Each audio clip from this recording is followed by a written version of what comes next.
All right. Am I on? Take them off mute. All right. Thank you for being here this evening. It's a little wet and nasty out there, but it's good to see some folks here this evening. If we can please call the roll. Certainly, Mayor. Mayor Bright Cruz, Here. Vice Mayor Hartman. Here. Councilmember Albritton. Present. Councilmember Jablonski. Here. Councilmember Kaczynski. Here. We have a quorum. Excellent. If you please join me in the pledge.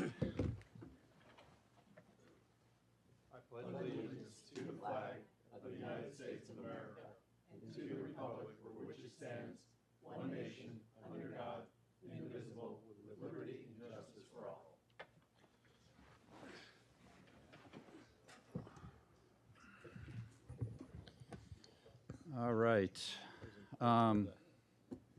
Thank you for coming out. We do have a shorter agenda this evening, but as I said many years ago, that even if we had nothing on the agenda, it's still, we need to have a meeting just so we can have the public come out and speak. I think that's the most important part of the meeting. So thank you all for coming out. Appreciate that.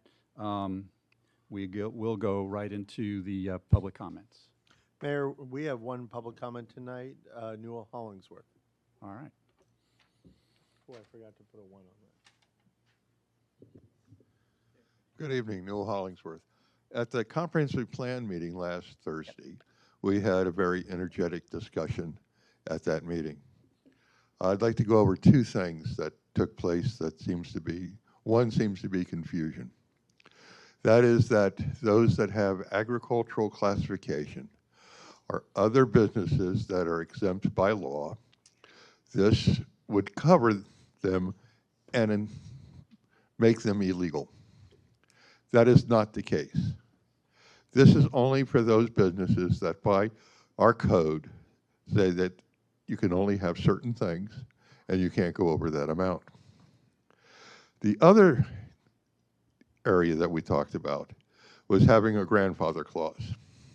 Well, I spoke with our attorney, Keith Polikoff, and he said that if it's illegal then, before we became a town, it's still illegal now, and we can't give it a grandfather clause to it.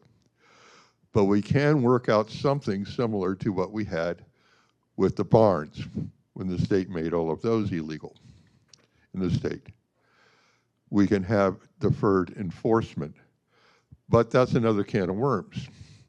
We have to find a lot of ways to work that so those that are egregious offenders cannot use that as an excuse. That's a very fine line we have to walk. Therefore, I would like everyone to come out at our next meeting, which is the third Thursday of next month, so we can discuss and try and brainstorm some ideas to send to our planner and our attorney and see what we can come up with in order to make it work. So those that are not egregious offenders can find some way to live in our town without having enforcement foisted upon them. So therefore, please come out to the meeting the third Thursday at 7 o'clock, and we will discuss this in depth, probably with a lot of vigor. So I thank you very much. Thank you, Newell. No other public comment? All right. All right, council member comments. No board report? Jim is on the line. Jim, would you like to have some comments this evening? Yes, I got two things real quick. If you'd like, I'll get them over with. Yeah. Sit and listen. All right. Thank you, sir. Thank you, Mayor and council, staff, residents. Enjoying a wonderful afternoon with my granddaughter in Tampa. Real quick, I encourage what Newell just said for the residents to come out to the comp board. This is a very important issue that we're dealing with. There's only a few bad apples, but we don't want to ruin it for a whole bunch of people. So I just absolutely encourage everybody to come out. Secondly, I want to thank December, and I want to thank Miss Susan at Town Hall. We are doing well at putting a veterans group together. Thank the town for their total support, the mayor and the council, staff, everybody for their support. I think this is going to be a big success. We have currently 15 people on the list. I'm still trying to get a few email addresses, but I encourage anyone in town that knows a vet or is a vet to please contact me or get in touch with December or Miss Susan. And we need the name, address, email address so we can get you on our list. I would honestly say that probably within the next couple months, we'd have enough to have coffee and donuts one morning at the barn. With that, Mayor, that's all I have to say. Thank you. Awesome. Thank you, Jim. All right, so I was pointed out to me that I'm just zipping through this meeting even faster than I should be, so I skipped right over the board reports. So let me take a little abbreviation here. And is there any board reports this evening? There's no board members. Yeah. I figured that's why you skipped it. Yeah, that was it. That was it. That was David. Thank you. That was it. I know you're good. All right. Okay, so back to council member comments. All right, I'll go. Thank you, Gary. Okay, just real quickly, in the spirit of moving things along. All right. Okay, I'll just give a couple of announcements that are actually very important. Coming up next month on September 30th at the West Broward Library on Sheridan, there's going to be a charrette by FDOT on the Sheridan Street widening from Volunteer to Flamingo, and they're looking for public input on that. And I suggest everybody that lives in Sunshine Ranches and surrounding areas, we need a show of force, a lot of people there to make sure we get what we want on the north side of that widening project, because they were planning at one point to put in a 10-foot sidewalk and trim back the sound buffer and the berm, and it's exactly what we don't want for the people that live on Old Sheridan and areas north of that, because the traffic will carry the traffic noise. So we need to make that abundantly clear to FDOT and their engineers. The other items, we have a photo contest for the calendar this year. The pictures are in the lobby. The deadline is the 9th of September in terms of turning in your photos. We have bingo at the barn on the 27th. Tickets will be available next week here at the window out here in the lobby.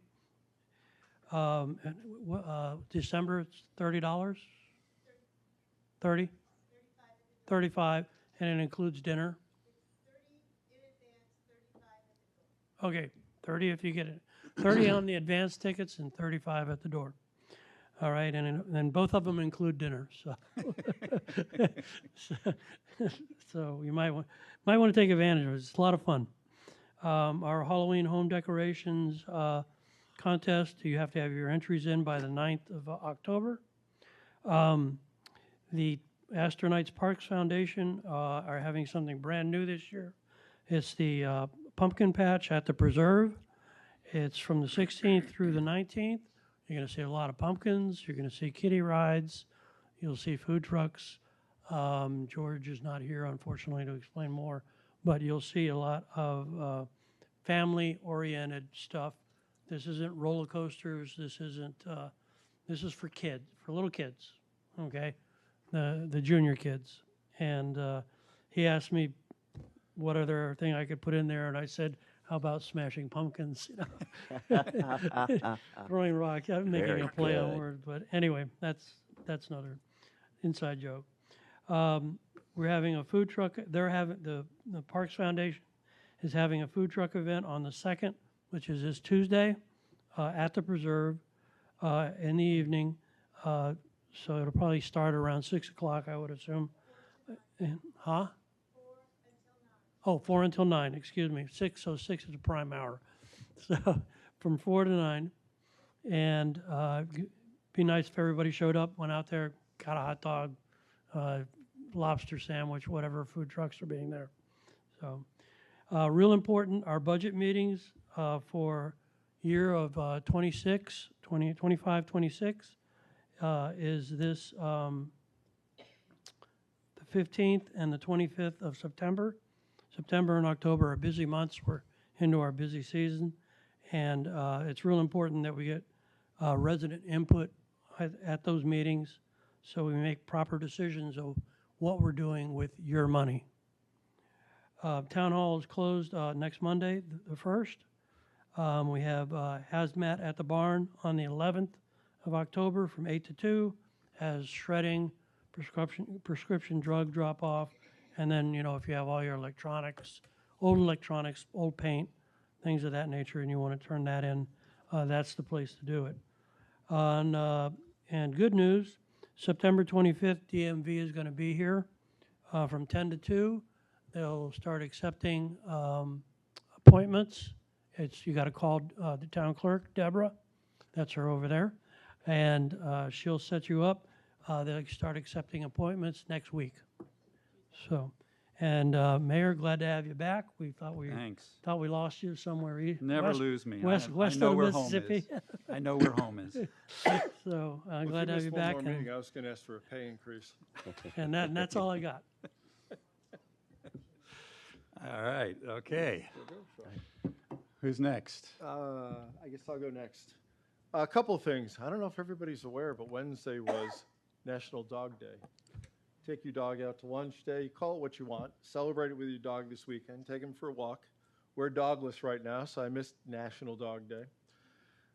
Fun thing there. But as well, if you are interested in going out on some birding trips over the next year, there's going to be an article in the upcoming town newsletter, the October newsletter, with dates. We'll be visiting each one of our parks to go around and see what's there. And we're just coming into the migration season right now. The warblers are starting to come through. If you look around, you see these little things look like fighter jets. We've got 4 or 5 species of swallows, and the purple martins are leaving. So there's a lot going on in the skies. If you're one of those people that looks up all the time, you'll see a lot going on. The vultures are starting to come back, all that sort of thing. So it's just starting. We'll probably do one in November. We'll do 4 because we have different birds all year round. We've got migratory, we've got the ones that stay for the winter. So as we do one in the wintertime, we'll see what's around then. Springtime, they're all starting to head back north. And summer, we've got all the white birds you can stand, and woodpeckers and all sorts of things.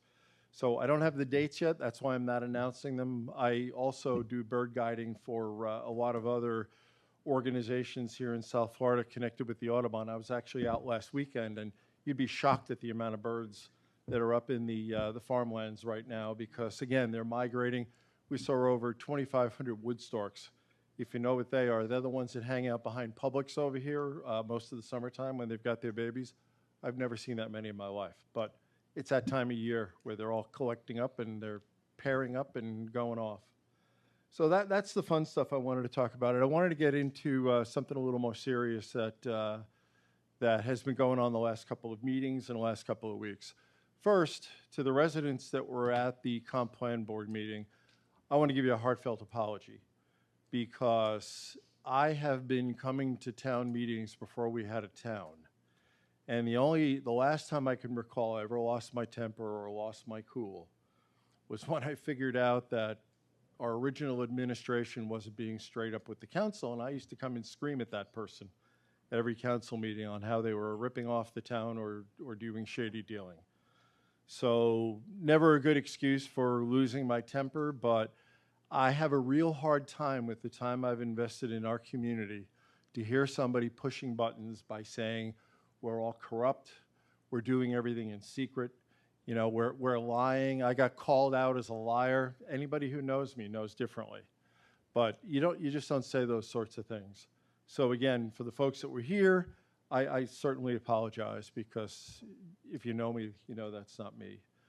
Now, I do want to spend another couple of minutes, since it's not on the agenda tonight, to talk about what went on at our council meetings and as well what's gone on both at the comp plan board meeting, We had a meeting the other night with Rolling Oaks, and at the comp plan board meeting a week ago, I gave out my phone number, and I think I have a new record for the number of phone calls I received, which that's why I'm here. It's pretty clear that if we move forward and go proactive with the discussions we've been having on illegal businesses, it's going to hurt a lot of old friends. It's going to put people in positions where they need to abandon their legacy. There were people here that built companies for their family, for their sons, for their children. And for us to take that away, to me, that's not right. There's friends here that we would be hurting. I don't think that should be our intent ever. I think everybody on the council always wants to make things a little bit better. Now, I guess it depends on which side of the fence you're on with this particular discussion, but I think we do need to make some changes. I'm not sure what they are yet. I haven't heard them because the discussions we've had so far, we don't have the answer. Newell was there the other night at the comp plan board meeting, and he made an interesting point. When we were trying to work out what Bergeron would be granted to use his property out west on 27, it took 9 years. Now, I'm not suggesting this would take that long, but that kind of persistence worked by the community because most of that discussion was held by that same comprehensive planning board. I was on it back then when we first started talking to Ronnie. And if it takes a couple of years for us to get this figured out, where we don't hurt anybody and we can control our biggest concern right now, which are these, I'll call them companies, it's just what they are. They're coming, there's one right next door. They come in, they'll buy a house, they may rent it out, they may not rent it out, they may use it as their office space, but now it's commercial space. And if we don't do anything about it, it's proliferating across town. Now, that I'd like to stop. On the other hand, I don't want to stop our friends and neighbors that we've been living with. I mean, I'm here 31, 32 years, and I know a lot of the people that would be impacted. And when I look at why they came here, it's the same reason I did. I came here because we needed the land for our landscape and orchid nursery. And I'm hearing from people that kept at it all those years. There's somebody here sitting behind me. He's here a couple of months less than I am, and he built a landscape nursery and stuck with it, and he's got a good business. It's not the landscape nursery he's worried about. Again, I said this the other night. Some people are victims of their own success when it comes to this because they're doing very well with their business. They've grown. They've always felt fine keeping their equipment on their property, and we've never stopped them. So I don't know if now is the time to stop these people from being successful in their lifelong endeavors. I don't think there's ever the right time to do that. So I won't support something that puts these constraints, puts proactive on the residents of being here. Now, we got to challenge the legal department. We've got to challenge our town planner, and anybody who's got skin in the game here to come and give us some ideas. We heard some ideas last Thursday night. But I think that was the start of the discussion. I don't think we'll be passing anything in the next couple of months, particularly at the October meeting where we pushed that last resolution from the last meeting. I think this is something that's going to take the council's commitment, it's going to take the residents' commitment, it'll take the board, our legal department, and our town planner to get this figured out. The part that's getting me a little nuts is this is the town council that all of us, twice I ran on keeping us rural. There's a hell of a lot of people that have something going in the backyard that they see as part of their rural lifestyle, and I won't be a part of ending that. So that's all I've got, Mayor. Thank you. Great. Thanks, Bob. Hey, David? Bob, I agree with you much on what you just said about those amendments. As written, I don't think I can support it either. So we'll see. I really, and I look forward to working this out. I'm willing to take on the challenge. I think every one of us are willing to take on this challenge. So we're going to plug forward and get this done. Thank you for your support. All right, let me begin. David Kaczynski, Councilmember District 4. And touch on a little subject. I guess it was over the weekend. One of my residents, Billy Shapiro, lives on a property that's called a flag lot, which means he's got the front property and there's a driveway that goes all the way back to various properties. One of those actually is Keith's mother's property. And he had a tree that fell down And it was blocking that road. And it is my position as council member for this district and for the town that if a tree has fallen down in an emergency situation, that even if it is a private road, that our volunteers should be available to come out. They have a winch on their truck, they have chainsaws, and the most important part is we have transportation available in a town. It should not be impeded by a tree falling down and something being blocked because because the resident can't get to it right away. I think the volunteers should be able to be out there and help with that project. That's just my personal opinion on that. Second issue, let's see, as the council liaison for Rural Arts and Design Advisory Board, this is a great board. This is I mean, they do everything that's fun. If you look at any of the signs up, it's gone through the Rural Arts and Design Advisory Board for approval. They do the holiday lights. They manage the mural over at the Founders Park. And one of the ideas I had a while back was to do a hay bale decorating contest. That didn't go very far. So I came up with the other one is this Halloween Spooktacular property decorating contest. And Gary touched on it a little bit, but the deadline for registering your property is Friday, October 17th. The judging will be three days later, Monday, October 20th, and awards will be provided to the first, second, and third place winners on October 24th. This is a great concept, great promotion for the town. People decorate their homes, and we saw some really great decorations last year. I'm looking forward to it this year. Next item, and this is kind of really super important. On next month, on September 30th, from 6 p.m. till 7:30, which I really don't think that that's sufficient time, but Gary touched on this as well. The Sheridan Street Improvement Meeting will be taking place. I'm going to urge everybody to come out to this. This is like one of those issues we come out with the tiki torches and pitchforks because we damn sure don't want six-laning on that road to cause more noise on Old Sheridan. It's noisy enough. I walk my dog at 5:30 in the morning and my home at 6411 Holity, so I can hear the traffic on Sheridan there. I can only imagine once they six-lane it, much more traffic, and if they start taking down sound barriers, it's going to get worse for our residents. So I'm going to hope we can get people out to do that. And I want to give a real big thank you to Keith because last Thursday I got word of a meeting regarding the funding for this project. I couldn't make it because I had a calendar call on Zoom that morning. I couldn't make it. That means I got a case coming to trial. It's settled, but I didn't know that at the time. Russell couldn't make it. Catherine couldn't make it. And I was telling Alan, the resident that I was conferring with, and he says, can you ask and see if Keith can come? So I was like, okay. Reached out to Keith. Keith went out of his way to attend this meeting. That's how, that's bringing us all together in the administration. They're out for the common cause to protect the residents of this town. And Keith, I want to thank you for making the time in your schedule to attend that meeting. I really deeply thank you. Thank you. And last, a lot of folks recently were required to get this real ID driver's license with a little star on them.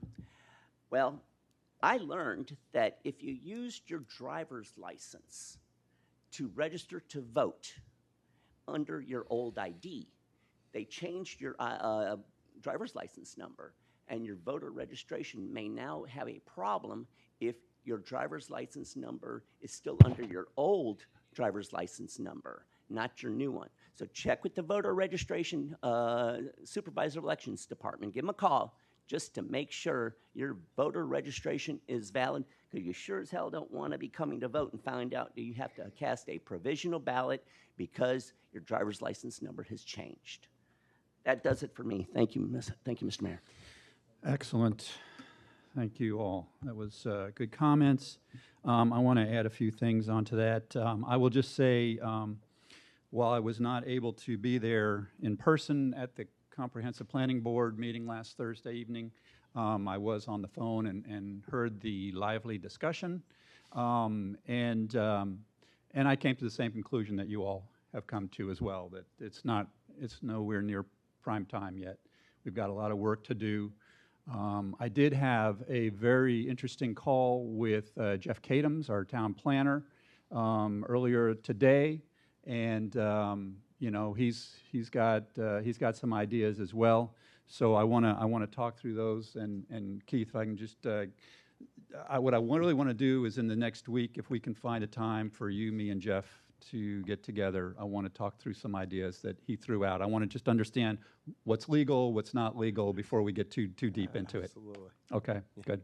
So we'll set that up. But mostly, you know, I just want to drive home a point or make a point regarding that we are a community, and everybody you see sitting up here and everybody that was on the board of the comp, we're all neighbors. We're all ranchers. There's nobody here with a hidden agenda that I'm aware of, and I think I would know. I've been around here long enough. And we're all just trying to do the right thing. And so it was very encouraging to hear the discussion last Thursday, understand up front before we do anything permanent that we were on the wrong track. So, and it was the fact that residents came out and told us that we were on the wrong track, and that was very helpful and appreciative. It may not be the most comfortable thing for us or the board.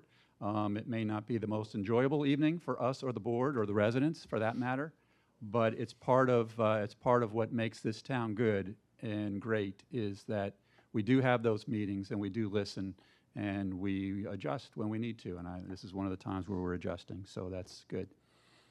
The Sheridan widening, I wanted to touch on that as well.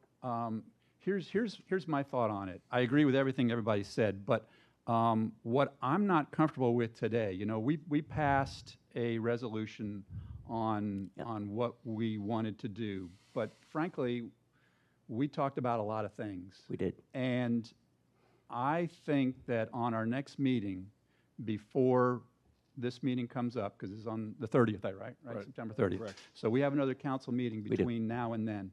I think we need to put a discussion item on the agenda for this so that we hear from the residents again on what's we're not going to get everything we want. Right. We need to prioritize. We need to decide what are the top one or two things that we really need to push for, and hammer it so that resident after resident brings home that point, you know? That's how we're heard. And I don't feel like I know that today. I can't show up at that meeting and really speak for the residents because I don't really know it yet. So if we can put that, if you all agree. 100%. Can I add to that? Sure. Should we do it at the next possible meeting and then bring FDOT here right after, or bring FDOT to that meeting so they hear it from our folks? I would rather work out the sausage on our Okay. own first. Yeah, to be honest with you. Yeah, but We'll do that. put a discussion item on there. Perfect. I did want to also touch on the volunteers and their services. And I had a good conversation with both Keith and with Russell on this. And I think what's missing here is a policy. I think, you know, it's just another step in the growth of the volunteers. And so depending on who's here and what the training skills are and this, that, and the other thing, you know, they're going to be either comfortable or uncomfortable going into a situation like that. Well, that's not good. That's not where we want to be. So I think we need to set up the policy so that it now reflects that this is an official duty of the volunteer fire department, so everybody knows it. And if they're not comfortable with it, then we need to provide training so that they can do it right and they can do it in a way that is, you know, I don't expect them to all become arborists, but I do expect that we can do this safely and we can do it in a way that is efficient and safe, and we can provide this service. Because and we, you know, and know what the limitations are. Obviously, if somebody's tree falls down on their property, the volunteer fire department is not going to run out there and cut it up. But if it is a life safety issue where it is preventing people from getting out of their property, whether it's on private or public, it's still a life safety issue. That I think should be covered. And so it's those kind of things that I think need to be developed as a policy. So there's a clear delineation of what they should be doing and what is hands off, and make sure that we have training for them to do that. So I know I've already talked to Russell about that. I think he's on that. So, and then the last thing is some really good news that I just wanted to pass on. We had a great meeting at the Broward County School Board a week or so ago, and we received approval from the school board for the South Florida Wildlife Center to have their portion of the property where the property that's out on Sheridan at about 190th, that's owned by the school board out there. And so that property is going to be divided up. 8 1/4 acres are going to go to the South Florida Wildlife Center. The rest of it, right now the whole property right now is zoned for educational only. When this whole deal comes through, that portion for the South Florida Wildlife Center will remain as it is, educational, because they have been deemed an educational organization. And then the rest of it will be zoned for residential only. So it'll be the same 2-acre properties that we have in other parts of town. Rural ranches. Yes. So I think it'll be a nice addition. We'll finally be able to, develop that property in a way that is consistent with being the town of Southwest Ranches. So that's a huge win. We've got, that's step one in about a 250-step journey, but it was a big one. Without that, we don't take the other 249 steps. So very excited about that. I think it's a great addition and well-aligned with who we are as a town. The next step is going to be in September, where we'll go before the Broward County Commission and look for them to extend the lease where South Florida Wildlife Center is today, so that they'll have time to make the transition. And I've talked to a number of the commissioners, and I think hopefully that will go well. All right, so those are my updates. Legal comments. Sure, Mayor. First and foremost, congratulations truly on the South Florida Wildlife Center. Our residents probably don't know it, but without your tenacity, that would have never transpired. Thank you. Between the numerous calls to all school board members, staff was doing everything in their power to push back on it, and it truly was a great day to get that approved. So congratulations. In regards, real quickly, to the tree that did make a sound, Russell said to me, "You didn't tell me that your mother was on the street," and that's because I never would. I just wanted it treated the same way as everyone else would have been treated in the ranches, and that's why I would have never mentioned that. Billy called. I said in the past, the volunteers had helped. Let me see if they can help, slide that tree to the side so you could get by. And I was surprised as anyone when I heard, no, sorry, they don't have the ability to do it. So I'm glad that the policy is going back into effect. I actually personally, as being here since '81, thought it was in effect, but I'm glad that now that will be resolved for the future. Again, in regards to the meeting I quickly attended for the town, I do appreciate Councilmember Kaczynski bringing that to my attention, because it impacts a huge amount of residents who live in Sunshine Ranches, especially in close proximity, Old Sheridan, et cetera, to that road. So what transpired was even more interesting. It was myself and I think, what's that community? Pembroke Lakes, Pembroke Falls, I forgot the name of it. Pembroke Falls. Pembroke Falls. Both attended the meeting, and they were all a little bit surprised that we were at their budget hearing, because they generally have no one there. And when they asked for public comment, and we all put in our names and got up and spoke, and I made it clear that they had the town resolution, they understand our position on it. They responded back that it's still in design phases, so that they could not tell me whether or not our recommended changes were implemented or not. But then, interesting, the entire board got into a debate for literally 30 minutes about the fact that if the residents in Southwest Ranches in the general vicinity don't want this, why are we spending our money in this? Wow. And if you could tell me that the intersection alone could be fixed to resolve 90% of their problems, why aren't we just resolving the intersection? To which staff had a lot of, and even Gretchen Kissimmee, who's in charge of that entire funding, is like, well, this was approved 2 years ago, et cetera. But they basically said to the Highway Engineering Division, when you come back to us on this, we want to know, not only what you're proposing, but if the intersection improvements alone could resolve this issue. Wow. So it was a wonderful board. They really respected the public. They even said, quite frankly, that there's so few people that come to the meeting that by the virtue of us coming shows it was an issue of such significance that they needed to pay attention. Great. So I do think we have more influence there than I would have originally. So I just wanted to put that out there. Keith, what was the position that the Pembroke Pines residents had on it? Were they in favor of it, or were they have similar concerns? It was interesting. Pembroke Pines HOAs are like the size of our municipality. So this Pembroke Falls apparently has like thousands and thousands of residents who live there. And the president came up to me and said, the guy who's running around saying we don't want this, he doesn't represent all of us. And I understand he got 895 signatures opposed to this roadway, but that's only like 10% of our community. And I'm like, wow. These places are huge. So I'm not sure where they stand. I know that their most vocal resident is 100% opposed, but even the president at that meeting was refusing to take a full position. Instead, he basically said, we look forward to seeing the design. As of today, I got an email from Highway Engineering, Richard Tornice.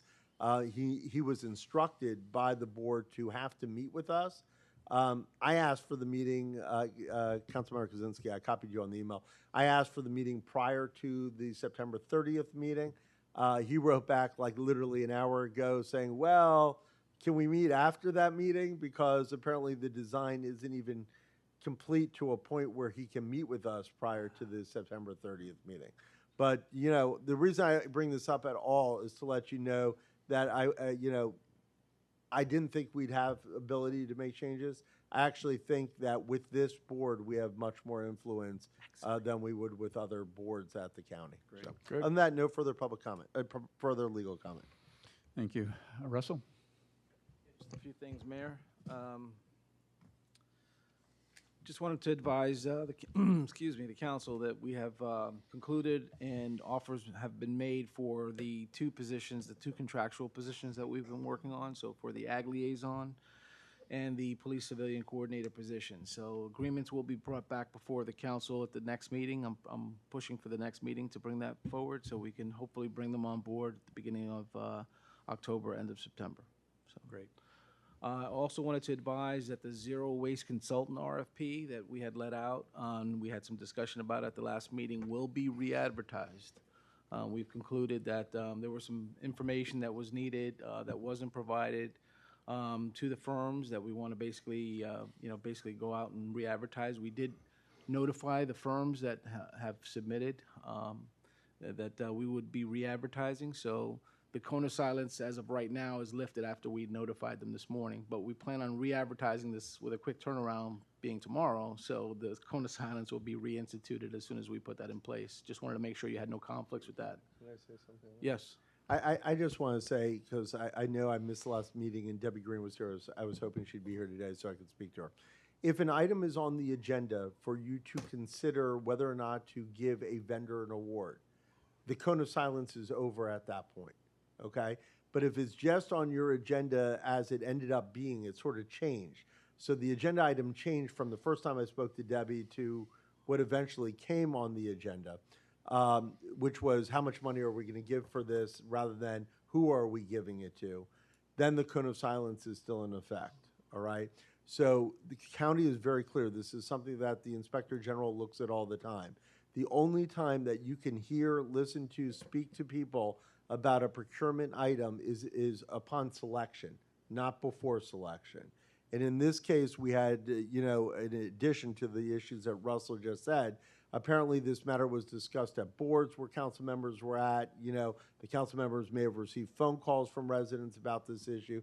That is a total violation of the cone of silence and the only way to resolve that violation is legally reprocuring it and making sure that if it comes up, you all speak, I can't hear about this now. You leave the room, you know, you can't be influenced by it. The reason I say this all, Russell, is because I just got another notice from Christina while sitting here that a cone of silence just went into effect as well for the Country Estates drainage project. So that's now in effect as well. For members of the public, what is the cone of silence? Because people may say, what does that mean?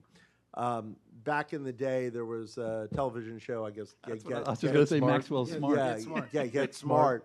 And in order to try to avoid hearing anything, I guess he put a giant cone over his head. Before my time, but it was like a cylinder. Okay. Yeah, go ahead. So that's where the term cone of silence comes from. And what happened in Broward County is they felt that vendors had way too much influence and lobbyists had way too much influence into the selection of people working for Broward County. So when it changed its ethics code, it actually required municipalities to follow certain guidelines so that they could not be influenced by vendors or by lobbyists unless it was at the commission meeting, okay? So what they said is you are 100% prohibited from dealing with this item once the cone goes into effect. You can't speak to anyone. You know, you have to be off limits, but the minute that item comes to you for selection, then your game's on. You can speak about it, reject, accept, do whatever you want. And it's just to ensure that the public, everything's done in the public and in the sunshine.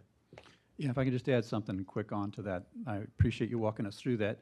So a while back, we were going through one of these, and I had a quick communication with Christina regarding it. And I said, Christina, I'll be honest with you, I can't keep track of what is under a cone of silence, what's come out of a cone of silence, because we hear about it all the time when they go on, but it's not like a big enough. Anyhow, I asked her to kind of put together a list, so she keeps a list now of what is currently in the cone of silence. Actually, it's a list of everything, and it says it's either designated as on or now it's off. And it's open to the public. You can go, it's on our website, you can go on there anytime, and you can look up cone of silence, and you'll see the list of them there, and you'll see the ones that are still in there. And so if they are there, and it's under the cone of silence, don't call us, okay, because we can't talk to you about it. And, but it's updated. I mean, she controls it. She does a fantastic job, and to her credit, you know, I asked the question, and she created it like within a half hour, so she's awesome. But that's there. It's available to the public. It's available to the council. So just want to make sure everybody knows that. Thank you.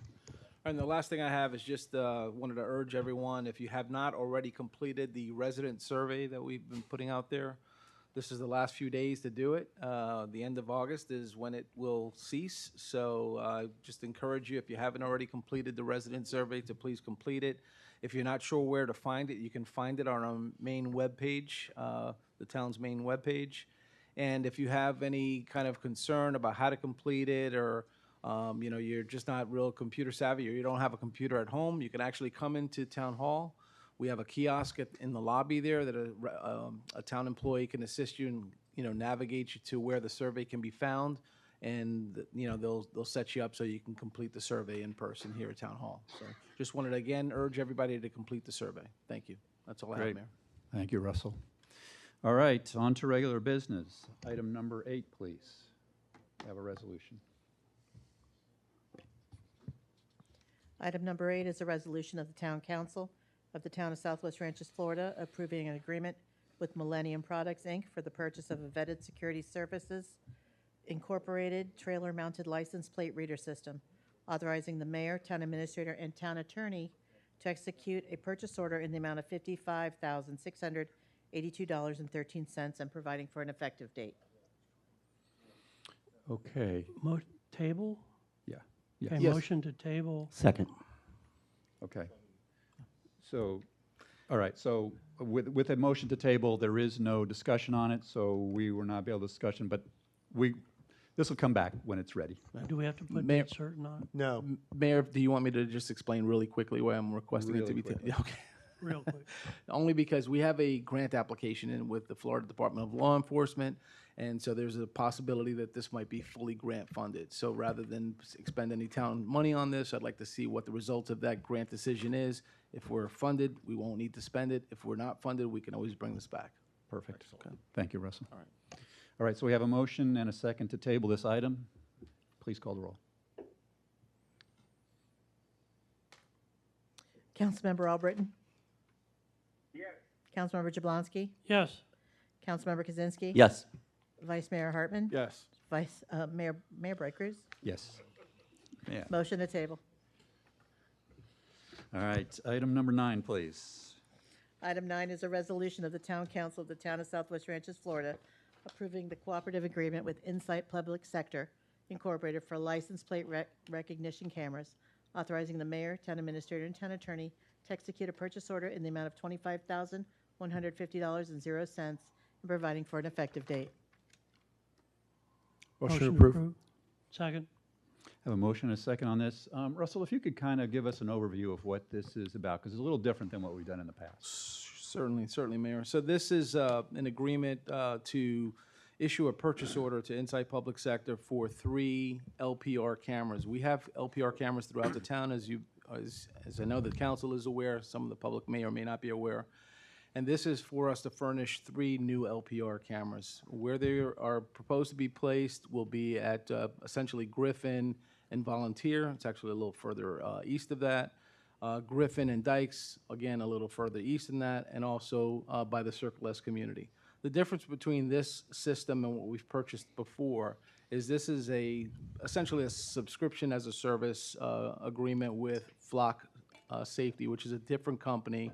We're purchasing it through their cooperative agreement through Insight Public Sector, but it's essentially the Flock safety cameras. So these LPRs, the main difference, they perform the same function that the other LPRs do, but these are different in that their pricing model is that you're basically paying a lease. You're paying for the service and the lease of the equipment. You're paying a much smaller amount, much smaller capital investment, and the benefit is they actively monitor these cameras. So if there's an outage, they're aware of it probably before we will be. They'll send a crew out there to repair it. If the cameras become obsolete, it's all encompassed in their annual lease agreement. So I do have Jake Downs here from Flock. He's actually sitting in the audience. If there's any questions that you have that I can't answer for you, he's here, but certainly welcome any other questions that you may have, Mayor.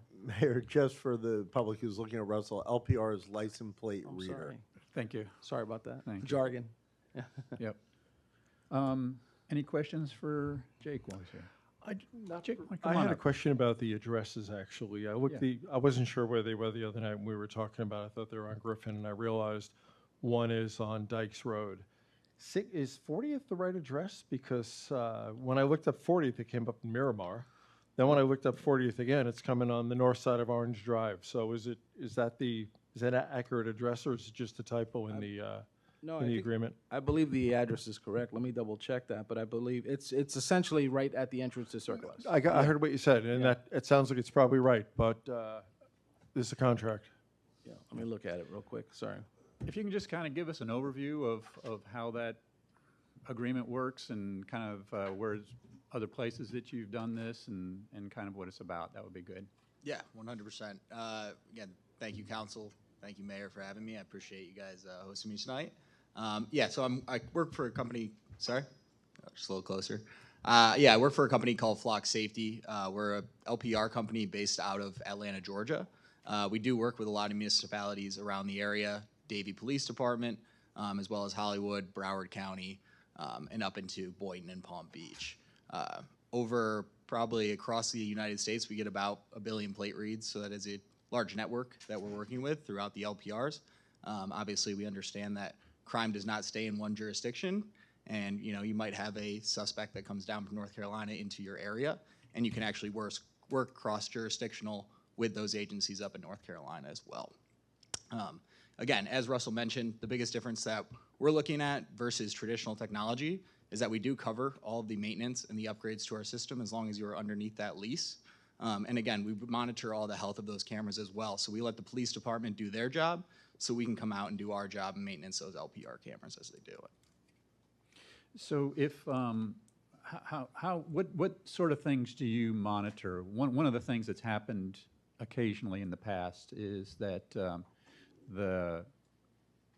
the camera itself has been misdirected in a direction where it will do a wonderful thing if there's any, like UFOs with some LPRs on them, it would show it, but it doesn't do anything for the street. Is that something you monitor for, or is it just kind of malfunctions in the camera itself? So the main alert that we'll get is the health of the camera. So Okay. if it's getting misreads or anything, we will fix it on the back end. But the police department will notify us, like, hey, the pictures are being taken. Like all of a outside sudden, the spec what sheet. happened is all of a sudden there were 0. Yep. So we would come out, License we would plates. readjust it and make sure that it's working. Okay, so you would go Somebody out does a there and typo. then readjust it? That's correct. Yep. Okay. Yep. Okay. But you're relying on the police department to report the fact they're not getting any reads? They would notice. They would, because it is motion detected, so they Sure. would start picking up on different things that would be outside of traffic, or we haven't gotten hits. Okay. The biggest alerts that we get on our end again is going to be mainly the health of the cameras and what's going on, Sure. on the software side of things. Okay. Great. Any other questions? Yeah, a Tom? couple things. First statement for the public. We're looking at 3 locations, but it's actually 6 cameras, Right. 2 per pole. So want everybody to know, it's not just one. 2 different directions. Yeah, looking in one direction. It's 6 cameras. And a question I have for you, sir, or maybe somebody up here can answer it. It's a 2-year contract. What happens at the end of 2 years? Is it I can answer self-renewing? that. Is it? I can answer that. So after the 2-year contract, it basically will just continue on the annual maintenance. Currently, it's $3,000 a month for the short distance cameras, and for the long distance camera, which we're purchasing or we're leasing one of those, it's $5,000. So essentially, the annual recurring will be $11,000, unless there's any future increase. But they haven't had any increases in several years that I'm aware of from Davy. Correct. And I did want to also make one other correction. I'm sorry, Jake. I'll go right back to you. It is actually 3 cameras. The array with, and I'm sorry to correct you here, but I just wanted to make sure that everybody's on the same page. The array with the previous company was that it was 2 cameras per pole. So this is 3 locations, and there's just 3 cameras. So the one at Circle S will be 1 camera. The one facing east on Griffin and essentially just east of Dykes is 1 camera, and the one on Griffin facing westbound traffic is 1 camera. Okay, on the contract, though, it has, shows a number of 6. So what you'll see on the contract, and I believe it's an Insight contract that you're taking a look at, you'll see term dates for each one. So since it's a 24-month contract, you'll see the first term date from 25 to 26 on those 3 cameras, and then you'll see the below 26 to 27 for the second 12 months of the 24-month contract. Yeah, no, I understand that. I'm just looking at the number of cameras. I'm looking at the contract right here, and it's showing 2, 1, 2, 1, 6. Add them up, adds 6. Yeah, I would have to. I believe the way that that's written, council member, is because it's 2 years. So they're basically saying, it's 2. The quantity is 2 because it's 2 years, so 1 each year. But that's it. I don't have any control over how Insight writes it. But if you look at the pricing, essentially that it equates to it's 3 cameras for the 2-year period. Okay, I think we're splitting hairs here. All right. Russell, And I I did, did want to make one other correction related to Vice Mayor. You were correct as far as the staff memo has it listed as 40th Street. It should have been 49th Street, but it's not in the contract. It's just the staff memo. Okay. Simple correction, which we will make for sure. just one other question. You had said just now that the cameras are 3,000 or 5,000 a month or per year? No, a year. Okay. Yes, I a thought I year. heard per month. No. Just if I said that, I apologize. It's per year. Thank you. Great. Any other questions? See none. Thank you for coming out, Jay. Yeah. Appreciate it. Thank you, Mayor. Anything else you wanted to say, or you're good? No, thank you guys for everything and appreciate it. Thank you. All right. Is there any public comment on this item?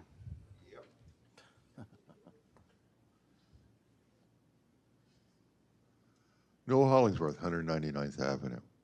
My question is very simple on this, is how many cameras are west of Rolling Oaks, Mather Boulevard?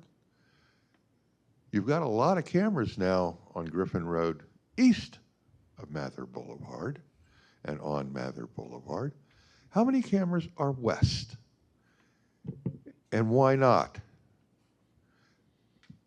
That's a reasonable question, I think. You're Yep. taking half of the town and saying, oh, we're not going to worry about them. Crime is on both sides of town. And now we've got 3 more cameras are going up on the east side, very much the east side. And the west side's being completely relegated to oblivion. And I don't think that's correct.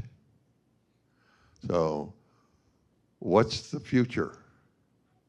Or better yet, what's the present? And how many cameras?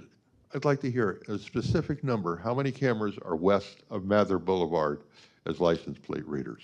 Thank you. Thank you, Noel. Any other public comment? Seeing public comment, see no more comment, public comment closed. I'll make a comment on that comment, and then, but I don't have the details specifically that you asked for, but I suspect we can get that for you. Yes.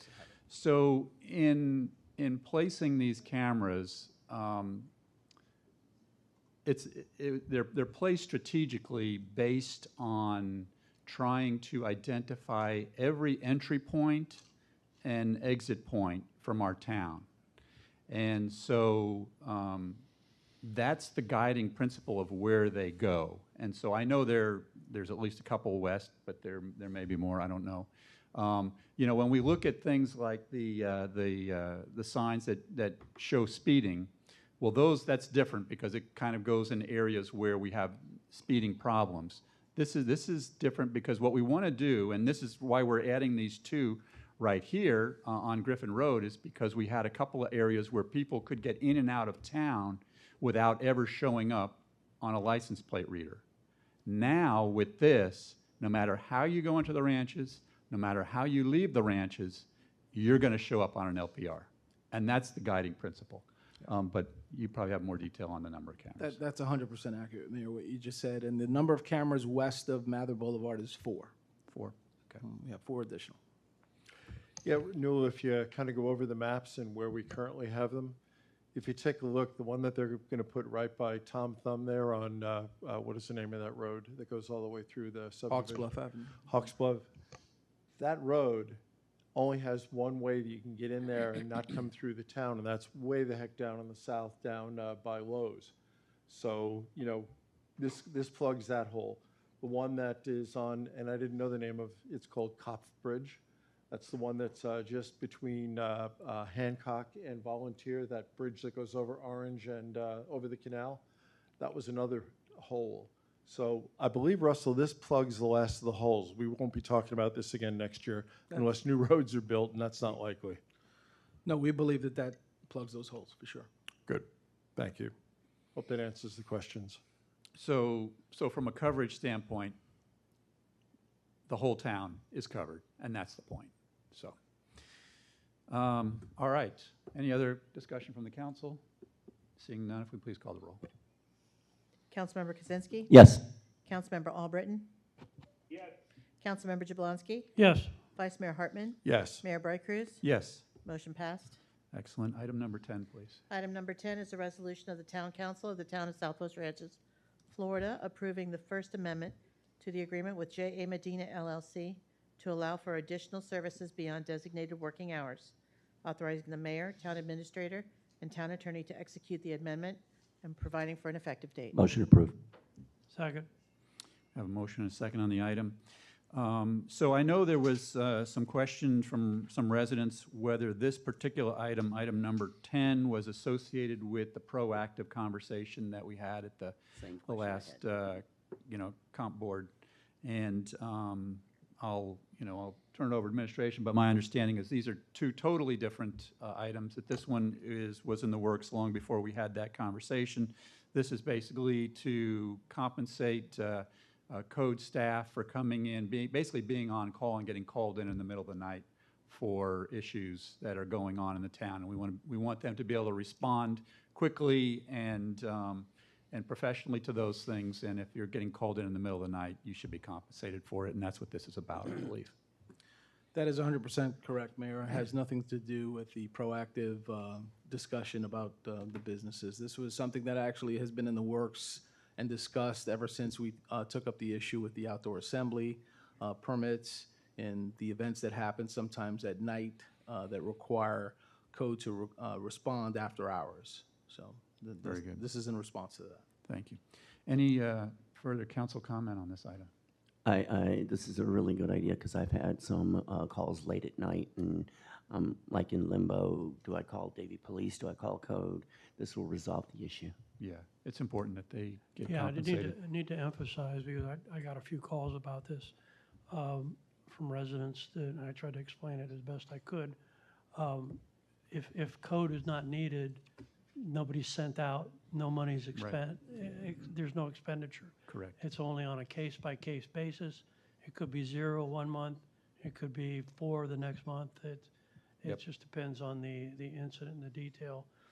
Our police force does not enforce, our narco code enforcement officers, they're Right. police officers, and sometimes they need code out to assist them in whatever situation they're in, in after hours. 100%. So, Yep. so Makes make sense. that clear. I just got a quick Good. question for Yeah. Russell. Russell, typically, when do our code compliance people go off duty at night, where this would kick in? We have some various hours because obviously weekend hours are a little bit different than normal business day hours. But I would say at the latest, I believe that they currently work is 8 o'clock. If I'm mistaken, 9 o'clock. 9 o'clock on weekends as well? It's 9 o'clock on Saturdays, I believe it is. Wasn't, how I don't- I Julio don't- comes up? Yeah, Julio, why don't you come on up? I'm not familiar with the exact schedule, so.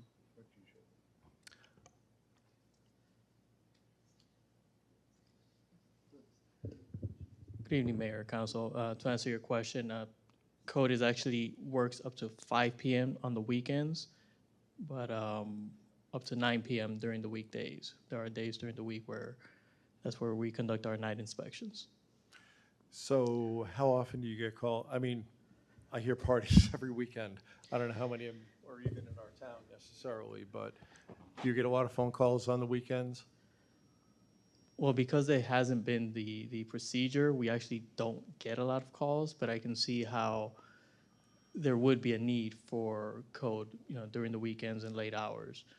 I do see the police reports, and generally parties obviously happen mostly during the weekend at the late hours in the evening. Right. Especially during the holiday season, that's when we see an uptick in, these type of parties going on. So what you're asking for, I look at it as kind of a special case type thing where somebody gets called very late at night because somebody doesn't want to turn down their stereo and be a good resident or a good neighbor.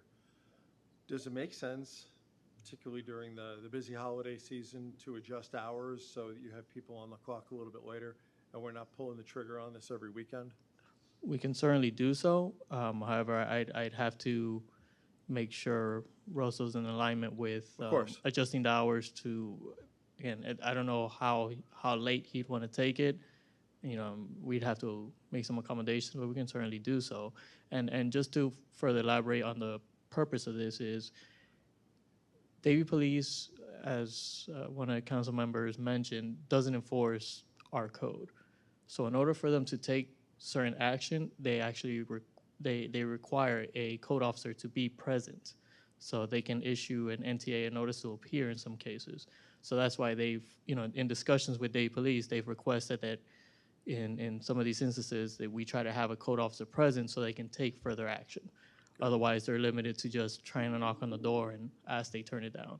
Right. Code officer can not only document it, take the evidence we'll need to present the case during a hearing, but also gives Davie PD the ability to go in and actually issue an NTA and shut the event down in the most egregious events.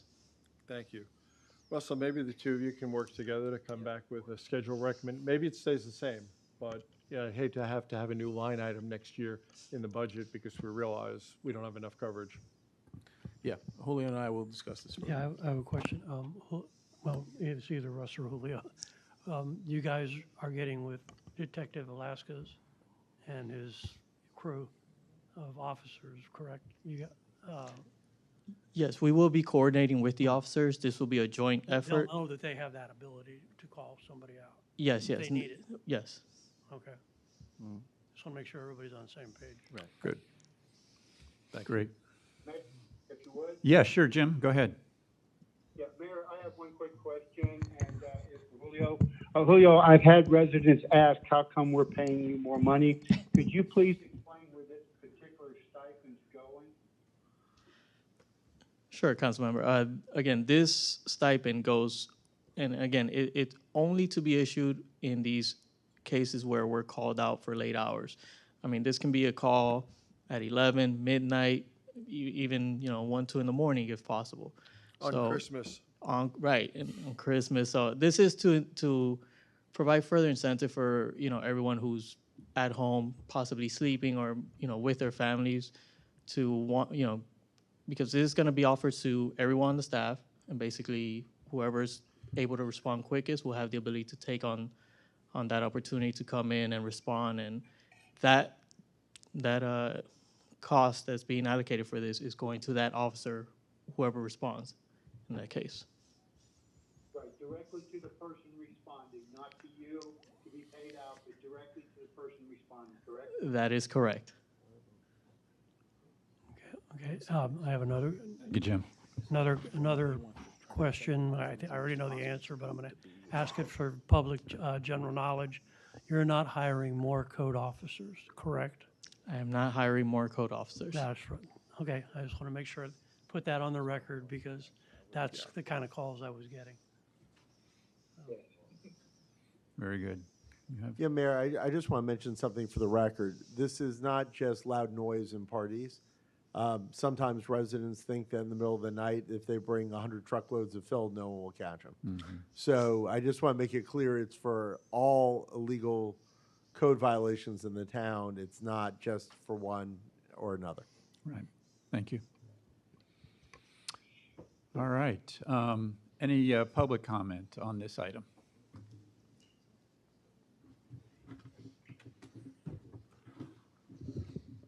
Again, Newell Hollingsworth, 199th Avenue. Going back in the recesses of my brain, many, many, many years ago, the council said that our police department was going to be our nighttime code enforcement. And this was when Broward County and then Pembroke Pines was our code enforcement at nighttime after regular code enforcement. Has the law changed, or has Davey said, we're not going to do it, do it yourself? If that's the case, I'm going to take a very negative opinion of aspects of Davie Police, because they were, Pines issued notice to appear, Broward County issued notice to appear, and they showed up before the magistrate. Now, what has changed? Has the state law changed? Has Broward County law changed? Or is this something different entirely? Thank you. Thank you, Newell. Any other public comment on this item? Seeing none. I don't know. I don't recall that, but I'm not saying it was not true. I don't know, Keith. Do you may have the. Yeah, Pembroke Pines and Davie Police have never issued code violations in the town. If someone did something illegal, state law, they would obviously respond, but they've never issued a violation. Even back in the 2000s, they never did. The only one who ever did it was our code enforcement. Yeah. Thanks. Yeah. I don't remember it either. All right. Very good. Seeing no other comment, if we can please call the roll on the item. Councilmember Albright? Yes. Councilmember Jablonski? Yes. Councilmember Kaczynski? Yes. Vice Mayor Hartman? Yes. Mayor Bright Cruz? Yes. Motion passed. Very good. Item number 11 is the approval of the minutes for April 24th of this year for the town council meeting. Motion approved. Have a motion and a second. Is there any additions or corrections to these minutes? Nada. Seeing none, does the public have any additions or corrections to these minutes? Seeing none, if we can please call the roll. Yes. Councilmember Kaczynski? Yes. Councilmember Albritton? Yes. Vice Mayor Hartman? Yes. Mayor Bright Cruz? Yes. Minutes passed. Very good. Hey, Mayor, motion to adjourn.